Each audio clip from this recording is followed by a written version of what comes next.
ఇదే ఈ ఒరబడి కనుక కొనసాగితే అడ్మినిస్ట్రేషన్ కూడా చాలా కష్టం అయిపోతుంది. ఒక వ్యక్తి తప్పు చేస్తే ఆ వ్యక్తిని నిందించాలి కానీ ఎంటైర్ కులాన్ని నిందించే పరిస్థితులు. అసలు వైసీపీ ఏ స్థాయిలో ఉంది అంటే గతంలో చూస్తే ఒక ఎమ్మెల్సీ హత్య చేసి ఒక దళిత కులానికి చెందిన యువకుడిని హత్య చేస్తే అది ఏ గొడవలైనా ఎన్ని పక్కన పెడితే శవాన్ని ట్యాక్సీలో పెట్టి ప్యాక్ చేస్తే వాళ్ళని వీళ్ళు వెనకేసుకొస్తారు. అక్కడ మళ్ళీ ఒక దళిత సంఘాలు కూడా మాట్లాడడం మళ్ళీ. అలాగే డాక్టర్ సుధాకర్ గారిని కరోనా టైంలో చంపేస్తే, ఆయన్ని మానసికంగా హింసించి చంపేస్తే మళ్ళీ అక్కడ ఏ సంఘాలు మాట్లాడడం. అసలు ప్రతిదానికి కూర్చోబెట్టి సంఘాలు పెట్టుకొని సంఘాల నాయకులు బాగుపడుతున్నారేమో లేదో మాకు తెలియదు, కానీ ఆ కులాల ప్రజలు మటుకు చాలా ఇబ్బందులు పడతారు, చాలా బాధపడతారు, అభివృద్ధికి అయితే నోచుకోవట్లేదు.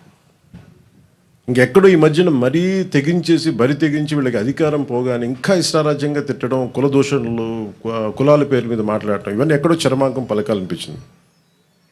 మేమందరం కూర్చున్నాం. ఇక్కడున్న దాదాపు కీలకమైన 54 మంది మా ఎమ్మెల్యేస్ ఉన్నారు, ఎంపీస్ ఉన్నారు. మేమందరం అన్ని విభిన్నమైన కులాల నుంచి, కానీ మేమందరం భారతదేశానికి, ఆంధ్ర రాష్ట్రానికి, తెలుగు జాతి ఉనికికి, భారతదేశ సమగ్రతకి మేమందరం ప్రతిబింబం.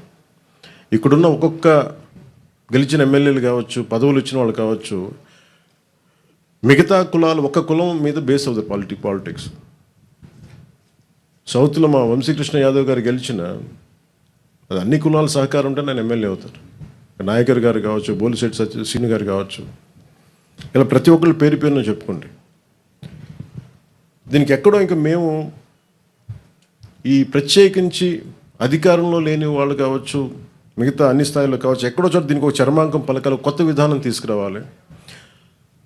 ఆంధ్రప్రదేశ్, తెలంగాణలో దాదాపు 13 లక్షల మంది పట్టుబద్దులై నిరుద్యోగులుగా మిగిలిపోతున్నారు. ఇలాంటి విషయాల మీద ఇలాంటి విషయాలను పట్టించుకోకుండా, అభివృద్ధికి ఏం చేయాలని ఆలోచన చేయకుండా ఈ కుల దూషణలు, ఇలాంటి విద్వేషాలు, వీటన్నిటికీ ఎక్కడ చరమాంకం పలకాలి. మా పార్టీ తరపు నుంచి, జనసేన పార్టీ తరపు నుంచి మేము ఆ ఇనిషియేటివ్ తీసుకోవాలి. మేమందరం సమిష్టిగా నిర్ణయం తీసుకున్నాం.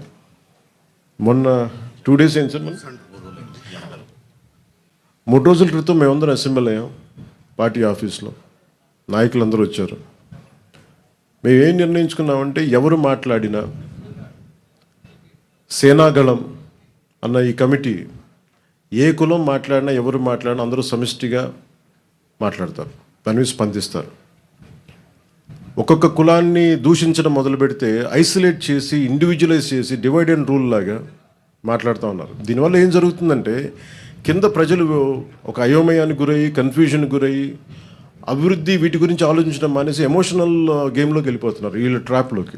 సో దాన్ని మేము బలంగా ఎదుర్కోవడానికి ఈ రోజున ఈ సేనాగళం అనే కమిటీని, దీంట్లో అందరూ సీజన్డ్ అనుభవజ్ఞులు, రాజకీయ నాయకులు ఉన్నారు, ఎమ్మెల్యేస్ ఉన్నారు, అందరూ జీవితాలని, మన సామాజిక చైతన్యాన్ని గుండెల్లో నింపుకున్న వాళ్ళు, అన్ని కులాలు ఉన్నారు దీంట్లో.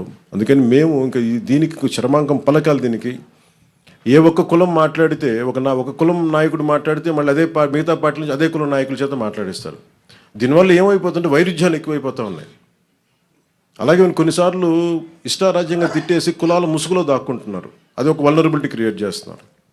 ఈరోజు పొట్టి శ్రీరాములు గారి స్ఫూర్తికి, ఆయన ఆంధ్రజాతి ఐక్యతకి, భారతదేశం సమిష్టిగా ఉండాలి, దీని సమగ్రత భంగం కలగకూడదు, దానివల్ల భాషా ప్రయుక్త రాష్ట్రాలు ఏర్పడాలి, వీటన్నిటి నేపథ్యంలో ఆయన బలిదానం జరిగింది. కాబట్టి వారి స్ఫూర్తిగా తీసుకుని ఈ రోజున సేనాగళం అని మా హై పవర్డ్ ఈ కమిటీ, ఇంకా భవిష్యత్తులో ఎవరు కులం గురించి మాట్లాడినా సమిష్టిగా మా నాయకులందరూ దీన్ని, మా పార్టీ స్టాండ్ కానీ వాళ్ళు ఎదుర్కొంటారు. మా అందరికీ తెలియజేస్తున్నాను. Thank you.